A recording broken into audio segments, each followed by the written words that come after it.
Chat GPT is the word on everyone's lips at the moment. So, where should it fit with your marketing? What do you need to know about how it impacts your searchability on Google? When and why should you use it for content? And the absolute key thing that cannot ever be replaced by AI. Keep listening as I talk to a specialist who not only understands this thing we call Chat GPT, but trains businesses on how to use it effectively too. You're going to love it. Welcome to Sales Without Socials. If you too are mentally exhausted from the constantly changing algorithms, you're not getting a return on the blood, sweat and tears you put into your social media efforts, and know there must be a better way to market your business, then you are in the right place. I'm your host, Tanya Williams. I love pink, wearing 4-inch heels and being the sparkly chief of everything at Digital Conversations. In the last 6 months, I have transformed my business growth by doubling down on the marketing strategies that actually work, and that doesn't include Facebook ads, Reels, or silly TikToks. So if you're like me and you're sick of being on the social media hamster wheel and want to focus your time on marketing strategies that don't suck your time without a result, then make sure you subscribe and keep listening. Are you with me? Let's dive in. And you know what? Let's have a little bit of fun along the way.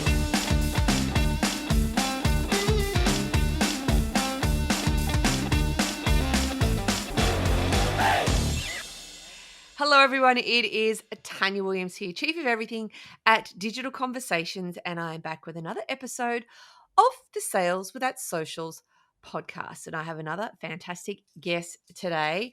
I am talking to Leanne Shelton from Right Time Marketing, and we are going to have a chat about that thing that's on everybody's lips at the moment, and that is Chat GPT.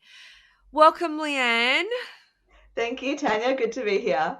We were just chatting before. We've had a few tech issues this morning, and it's the one thing that always buggers up. But the one thing that doesn't is the human side. So this is probably a pretty apt thing to happen, I suppose, because we're talking about technology versus being human, and we've had a few human technology issues this morning. So, but we're here. That's it. Showed up. Humans showed up. We're here.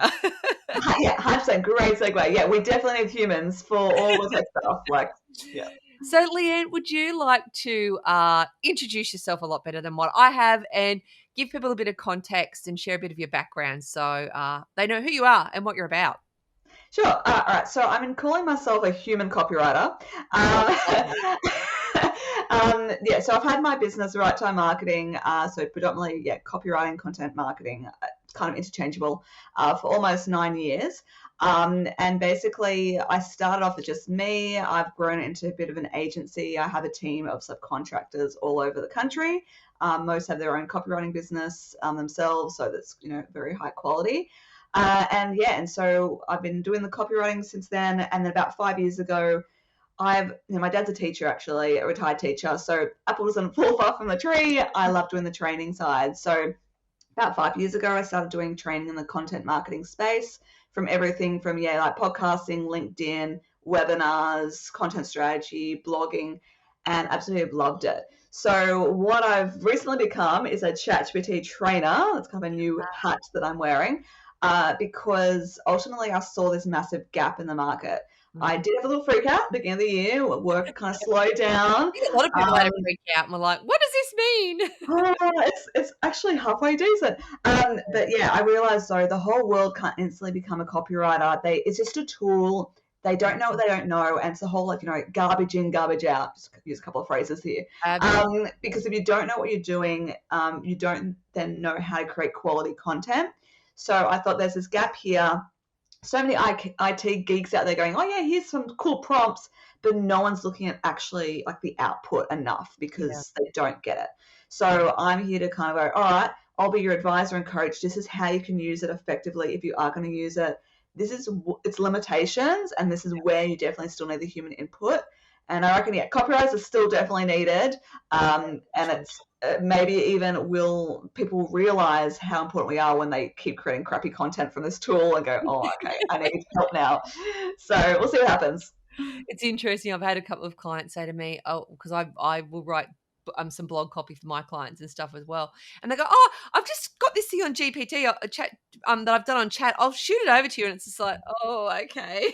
I've had, Yeah, yeah, like yeah, no, blog. it's not great. We can use bits of this, but, like, we need to rewrite this. Like, it's that. Yeah, I've had clients say it's in the past it's like, oh, can you just edit this blog?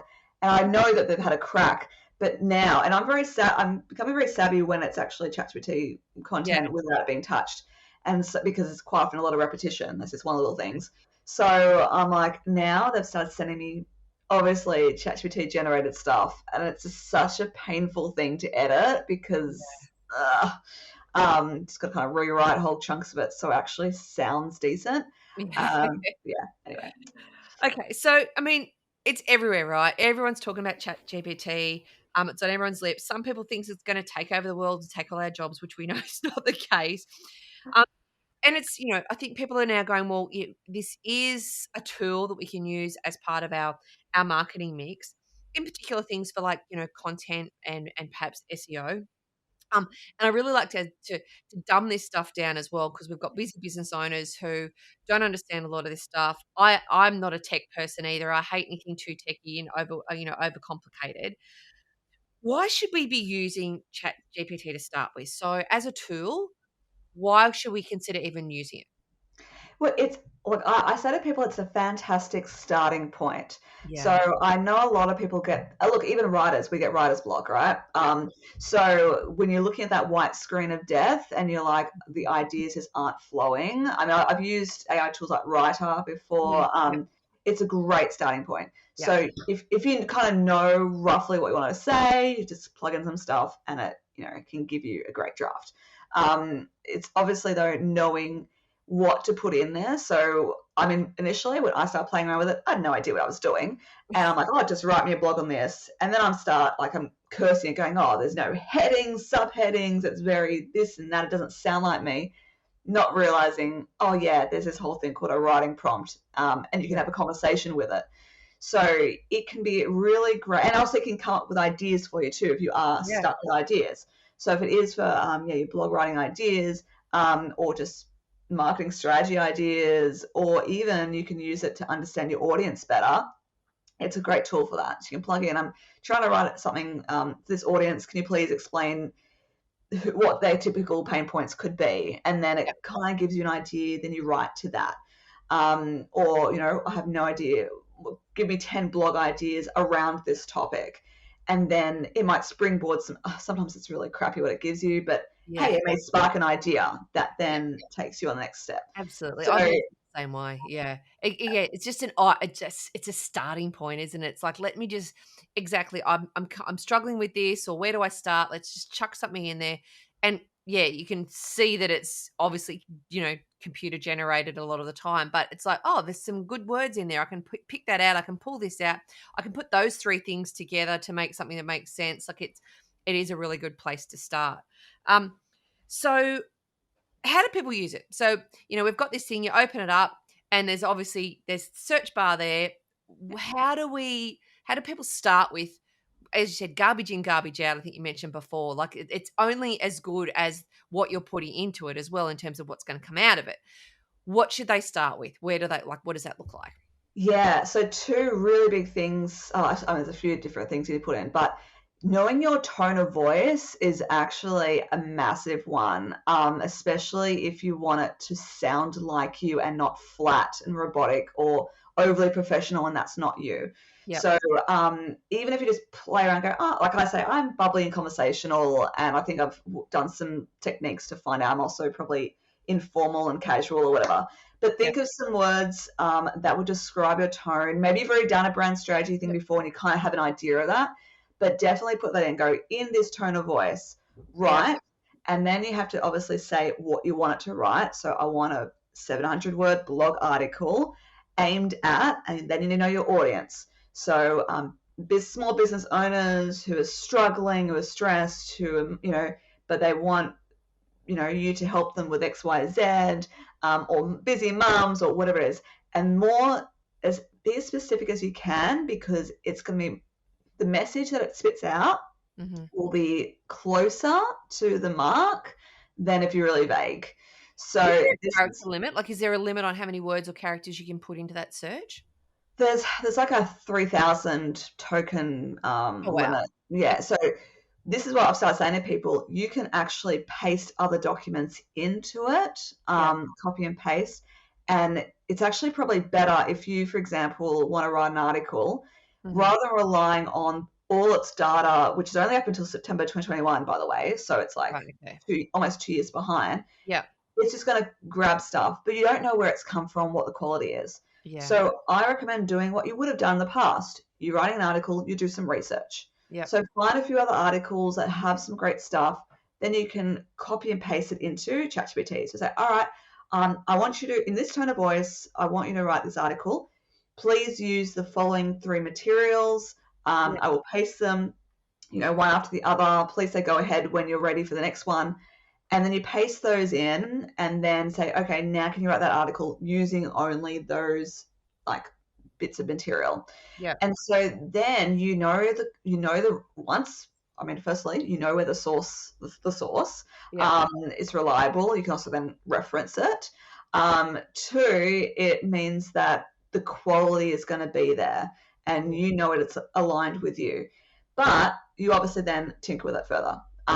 You can then either just manually tinker with it, or you add further prompts going, okay, please expand on this, please add this, whatever it is. Yeah. So definitely if you have other content or you need to give like information about the structure. So please include headings, subheadings, a call to action. It won't automatically do it a lot of the time. Mhm. This is where if you don't know, you don't know. So if you don't know what a good blog structure is, you wouldn't think to ask about Yeah, headings that's and right. all that. Mm. And we'll talk about SEO shortly. But if you also want to talk about a keyword phrase, you need to make sure you ensure you incorporate this keyword phrase 5 times or something. Right. So you need to really you can be as specific as you can, and you don't even have to do it all in the first prompt. You can have a little conversation with it and build upon it. Yeah. Yeah. So there's different versions, isn't there? Like there's a free version that probably a lot of us are using, but you can also upgrade. What's the difference between both of those? Like, do you need to really upgrade to get better quality stuff or be able to do more? Very good question. I upgraded. So this is all through, when we're saying ChatGPT, it's all through OpenAI, just by the way, if anyone doesn't know. Okay, so the reason why there is a free version is because Microsoft heavily funded like $10 billion into it. Mhm. So we're all beta testers. I don't know for how long there will be a free version, Like but anything, right? Those starts off for free and then all of a sudden you're paying for it. Yeah. 100%. I did upgrade. It's about $20 US a month. Yeah. I honestly, there's been some things I've plugged in the same, because what happens if you upgrade, you actually can flick between both of them, which is Oh, really okay. good. So I thought I hesitated about upgrading because I'm like, well, I'm running training on the free version. I don't want to, just like I've got a paid version of Canva. Yeah. I don't have to know what's in the free one because I don't use it. But no, it's actually like a little switch you can flick at the top. So I upgraded and I've done some prompts in both of them. And actually, sometimes it's been better in the free version than the paid one, which is Wow. ironic. So, like, I wanted to create some Facebook ads. I put, copy. I put the same request in both. In the paid one, they just came out like social media posts, like just a chunk of text. But in the free one, it gave me like emojis and a nice little breakdown of how you would typically think an ad should be. Wow, that's So crazy. so that threw me. I'm like, hang on. So what does this benefit the paid one? So I think they say the paid version, it's less likely to maybe like have glitches or maybe have I don't know. I actually don't know what the main Yeah. difference is because it even can't even access real-time data still. It's still Well, that's limited the thing, I with, suppose. If it's not obvious, then it's probably not the best thing to be like really having to upgrade because you would think like a Canva and those sorts of tools, it's pretty obvious what you get between the paid and the free version. You can do this and you can't do that. And yeah, I guess it's still early days, isn't it? So it's all still evolving, and time will tell. yeah, So I love all those tips about what to put in there because, as you said, like just being so specific and going, this is what I need, and I need this many points, and I need this amount of words and stuff. I know certainly helps. So, should we consider it as part of our website copy or articles and stuff like that? And how do we use it for that? So we've talked about writing blogs and stuff like that. I know you've shared a little bit on that already, but someone that hasn't used it before and they're going, well, I've got to create website copy or content for blogs. Like, what am I doing? Yeah. All right. So there's two. Okay. So I'll touch upon a couple of ways you can do it actually. Yep. So, all right. So say like we said before, you don't have any ideas about what kind of blog topics. Yep. So if you are writing blog articles for, search engine optimization purposes, like to be found in Google, you can ask it for some possible keywords that you can then focus on. However, it's not real-time data, out of date. So I would ask it for ideas and then go to like a Chrome browser extension. I have like keywords everywhere, one I really love. Yeah. Or there's other tools like that too, or Uber Suggest or whatever. Yeah. Check if it actually is a quality keyword, like there's a lot of traffic to it and everything like that. So that's a little limitation at the moment. You can get ideas for SEO, but I wouldn't rely on it to tell you what a good ranking words. So I had this conversation with someone the other day who does this for a living as well, and they were like, "Yeah, it's not great for keywords." Yeah, it's good ideas, but then please go double check them, because otherwise you can have all these amazing articles and none of it's going to rank for you. So you go back, confirm, cool. Then you can, once you know your phrase or whatever, you go into it and say, all right, using this tone of voice. Remember, you kind of worked out your tone of voice. Quick tip: if you do want to really get an idea of your tone of voice, you can copy and paste past copy that you've written that sounds like you. Mm-hmm. And you say, shortly, I'm going to insert some copy. I want you to tell me my tone of voice and style of writing at the end. And basically, you paste in some stuff and it can spit out your writing style. So it can even help you with that. Okay. And this is something I do with my clients one-on-one and really help them with that. But so you have the tone of voice. In this tone of voice, for this audience, remember, kind of work on that. Talk about this topic. And if you have an idea of certain things you want to touch upon, like relevant to certain services you offer, or or just that certain keyword phrase, just be as specific as possible. And then see what it comes up with. It'll be seconds, Then please read it through properly. It's so obvious, right? It seems really obvious, like read it. Please read it. And I say read it carefully, because if you ask for a certain word count, but it can, say you ask for 800 words, but it can only find the equivalent of 500 words, it will just like faff on and repeat itself, but it'll be very clever in what it does. So you'll read it, go, this sounds great, but actually that whole paragraph is just repeating that paragraph before. Yeah. So this is where you got to kind of read it carefully.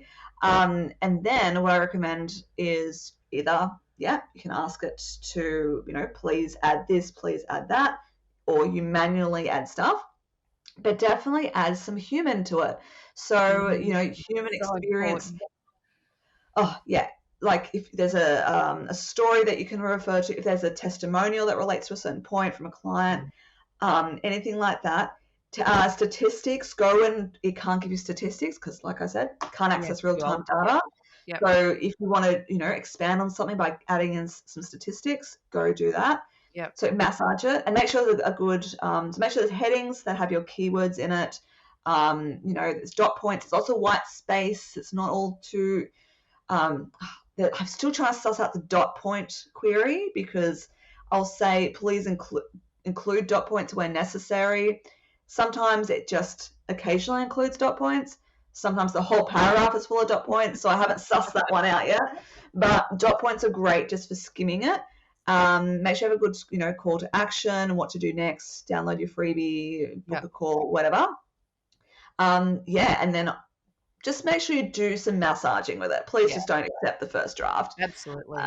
So and the same process can be done for your website copy, pick a keyword phrase.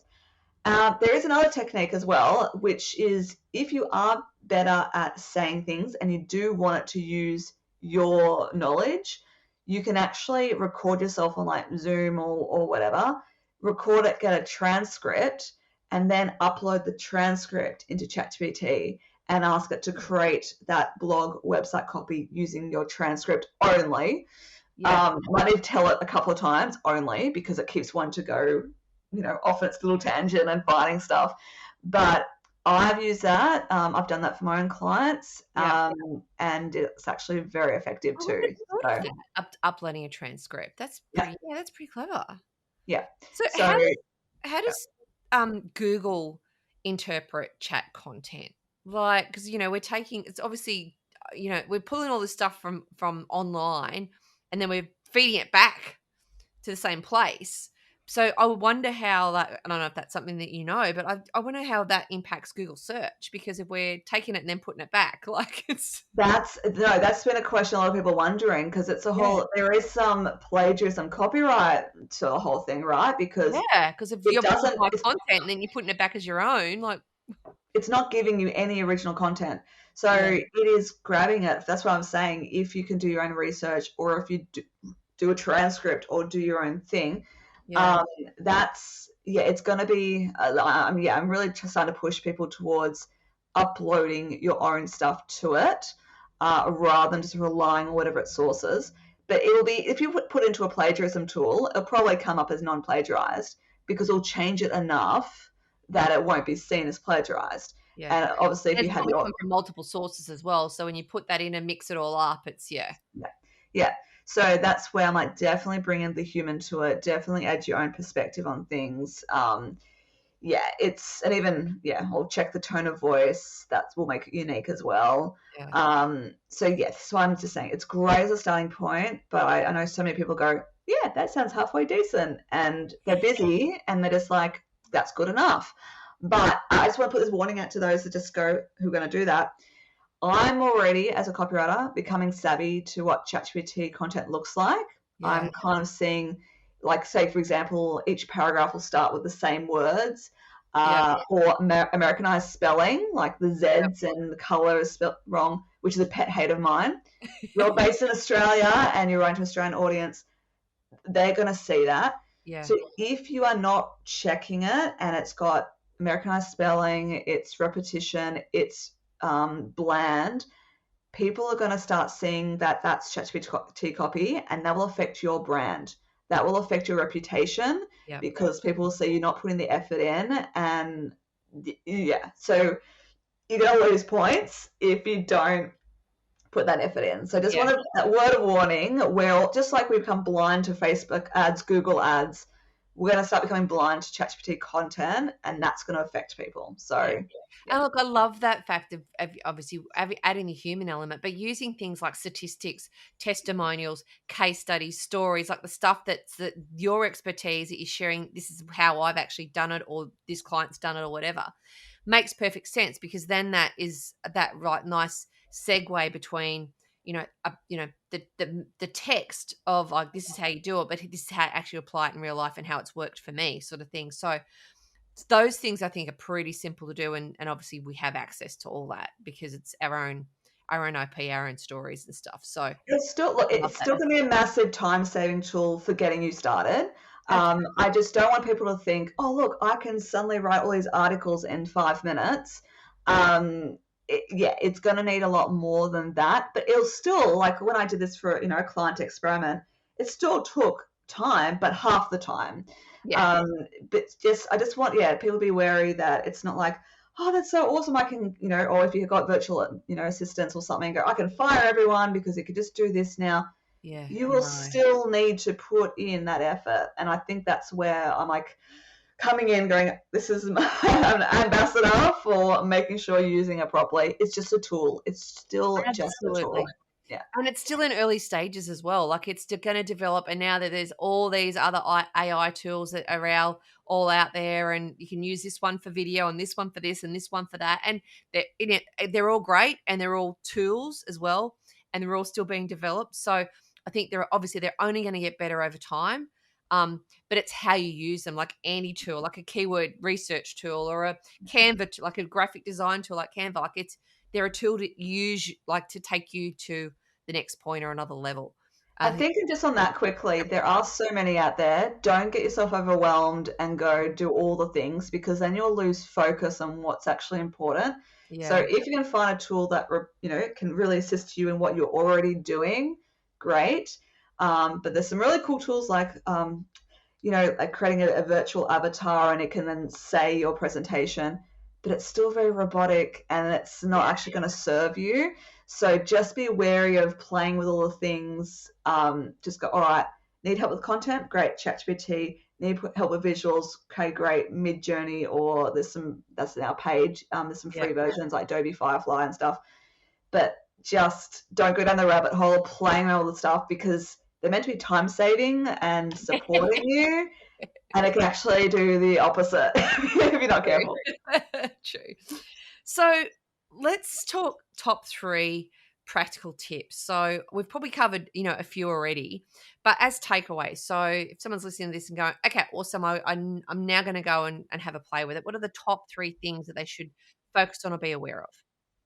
All right, so definitely, I mean, I mentioned putting in a quality prompt. Yep. So having that focus of the purpose of what you're putting together. Spend time to make sure that that prompt is actually a really good prompt. Yeah.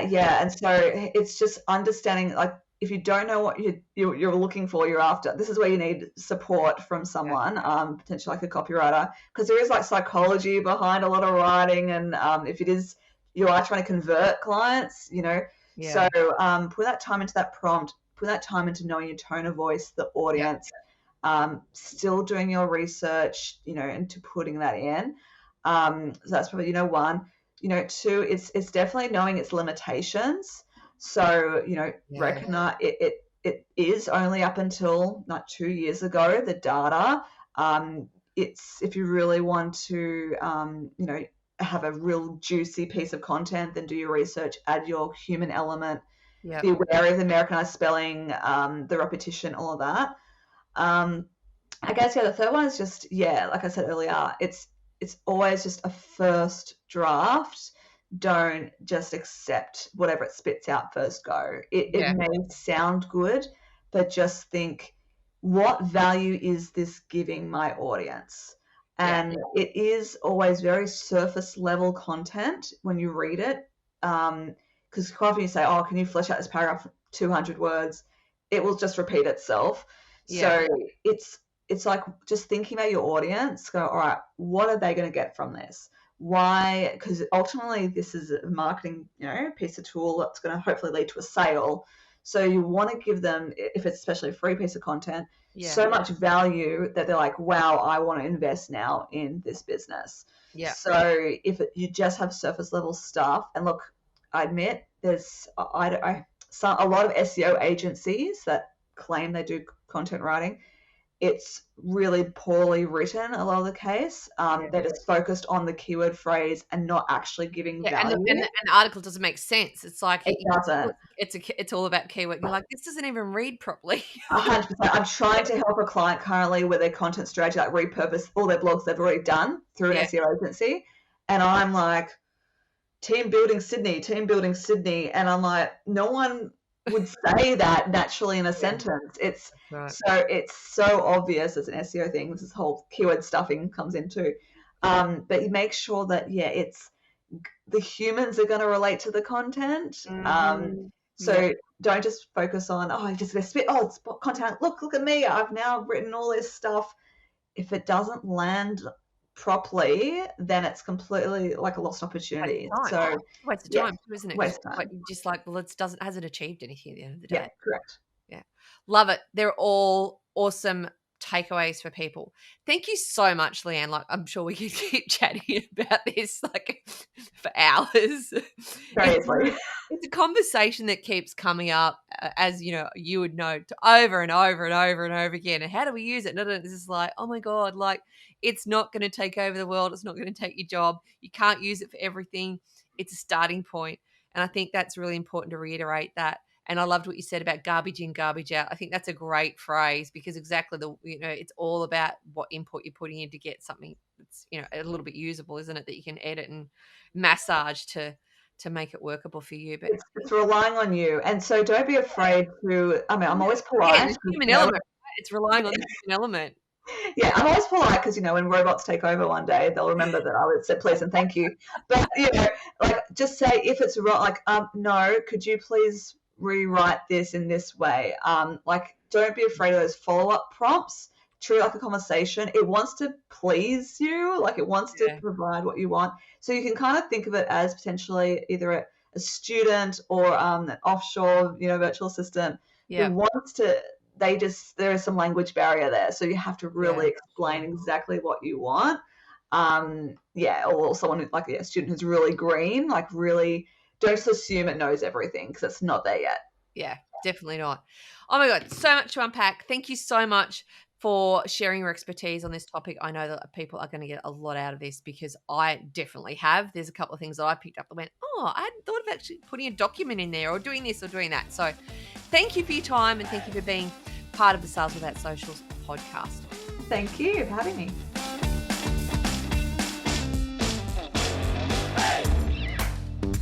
If you are curious about how your business can make sales without focusing on social media, then I invite you to check out the Sales Without Socials program. The Sales Without Socials program helps B2B service-based business owners master a reliable, consistent, and repeatable way to generate leads and sales in 15 minutes a day without posting on socials 5 days a week, so you can stop chasing algorithms and start effortlessly landing dream clients on repeat.